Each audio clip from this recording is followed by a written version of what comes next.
High five the person next to you, please. Let's give them a big high five. Come on. There you go. Look at the person next to you and say, today is your birthday. Now we're going to take it to the street. It's your birthday. Come on. It's your birthday. Come on now. Birthday. There you go. There you go. Come on. Now high five somebody and say, it's your birthday. Yeah. Now say, it's my birthday. All right. I'm not going to be up here long because we want to get some things out of the way because we want to hear Sister Katrina on my love and respect. But listen, let me tell you a little something that's real important to me. One of the things that's real important to what God has called me to do in these last days is to encourage people to take control of their lives. A lot of people's lives are in the hands of people that are trying to destroy their lives, trying to hurt them, trying to hurt their families. Some of us, we've made very bad decisions in life, and we're still suffering for it because people won't let us live them down. But we got to understand, man, that whatever I have done and whatever I have been, that's over with. God has made a new person out of me. And so today, it's my birthday. It's your birthday. Are you with me now? So what do you see in your own life? Do you see your life out of the eyes of someone else? Or can you see your life out of the eyes that God has given you? What are your dreams? What are your hopes? What do you want to be? Someone will say, you're supposed to be a basketball player. You're supposed to be this. You're supposed to be that. And you try to live somebody else's dreams and desires for you. And you find yourself very, very, very unhappy. And when you do that, you're 40, 50, 35, maybe even 60, miserable. Because you tried to live somebody else's dreams for you. God put an individual dream in every person that is in here. You're very important. You're very special. You're very good at what God calls you to do. But can you find what God has called you to do? You have to get rid of the distractions in your life. Always get rid of the distraction in your life for what God has called you to do. Because the distraction will blind you from who you really, really are. You are wonderful. You're beautiful. You're powerful. And don't let anybody tell you your value. You set your own value. You know, you go to a job and the man says, I'm going to pay you this. Or you're scared to ask him for a raise because you know that you are worth more than what he wants to pay you. You should be able to be bold enough and say, hey, I'll take that for now, but let's work this thing a little bit later so I can get more. Why? Because I think more of myself than that. A lot of us, all our lives, we've took the opinion of others. And the people that we took the opinion of wasn't doing anything with their life, but tried to tell us how to run our lives. You know anybody know what I'm talking about? Oh, but it's so important. I remember a number of years ago when we came on this corner, a lot of people said, you won't be there 6 months. Of course, that was 30 years ago. Why? Because when people don't understand you, they try to put you in their mode and say you can't make it. But it doesn't depend on what they say.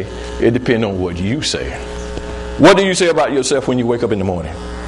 What do you say about yourself when you look in the mirror? What do you say about yourself when you're walking down the mall and your reflection in that mirror?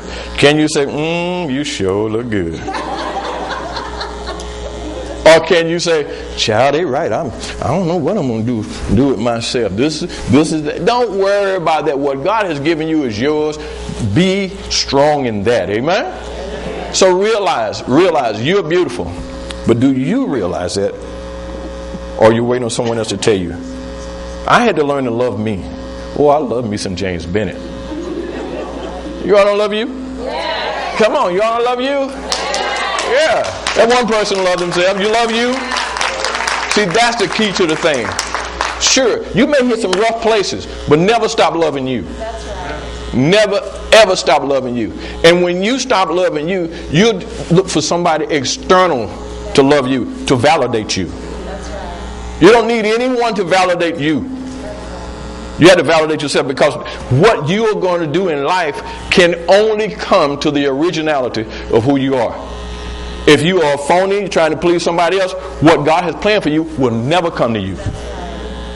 But when you find your original place, loving yourself, forgiving yourself, and that's a hard one, isn't it? So what if you had this problem? So what if you used to be that? So what if somebody done something to you that broke your heart? If somebody done something to you as a child? That was then and this is now. Are you with me now? So what if you made bad decisions? You have a new day. What did I tell you? Today is your birthday. Are you with me now? So go ahead, that's fine.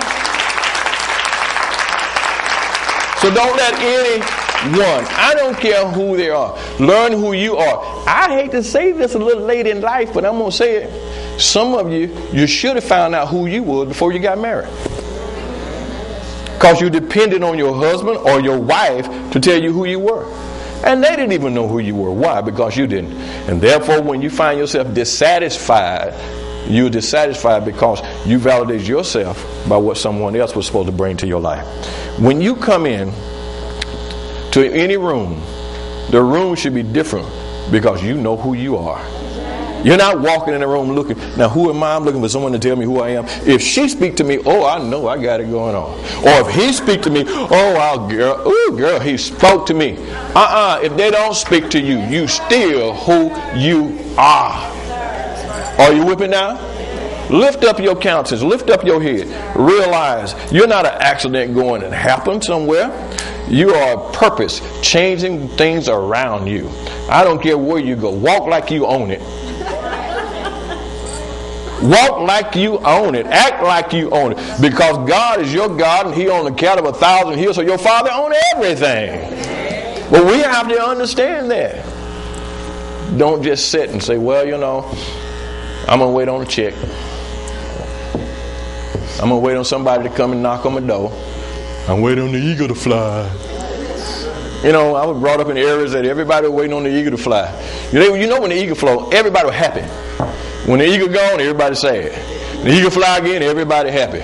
If you have no money in your pocketbook, fix your hair, put on your best cologne, put on your best fitting dress, ladies. Put on your stilettos if you have to, and you walk down through that mall like you own that mall, because your circumstances doesn't determine who you are. You determine who you are. Through the word of Almighty. Come on, people. I want you to know that. I don't care what the hurt has been, God can heal the hurt. I don't care what the downfalls have been, God has forgiven that and done. And you release yourself today. You walk out of here, it's my birthday. People say, you're getting beside yourself. No, I'm finally finding myself. You're not arrogant, you're confident. You know who you are. And people that don't have confidence are always trying to take your confidence. Don't let somebody that don't even have a life try to rule yours. That's right. Don't let somebody that can't manage their own children try to tell you how to raise yours. Excuse me. Are you with me? People, don't let what I say go over your head, because there's something 24/7 out there trying to take away your happiness. There's somebody always designed to try to hurt you.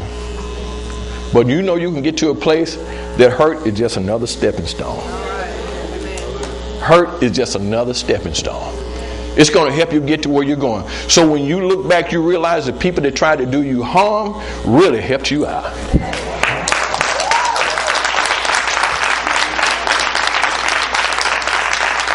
See, your setback is just a place to get you to come back. So whatever's a setback, don't park in your setbacks. Don't park in your downfalls. Keep it in drive. I may be going through this. I may have a flat tire now, but I'm going to fix it and I'm going to keep rolling. He may have rejected me, or she may have rejected me, since we got a few guys around here. She may have rejected me, but I am still who I am. Hold your head up and realize your beauty flows from inside out. Thank you.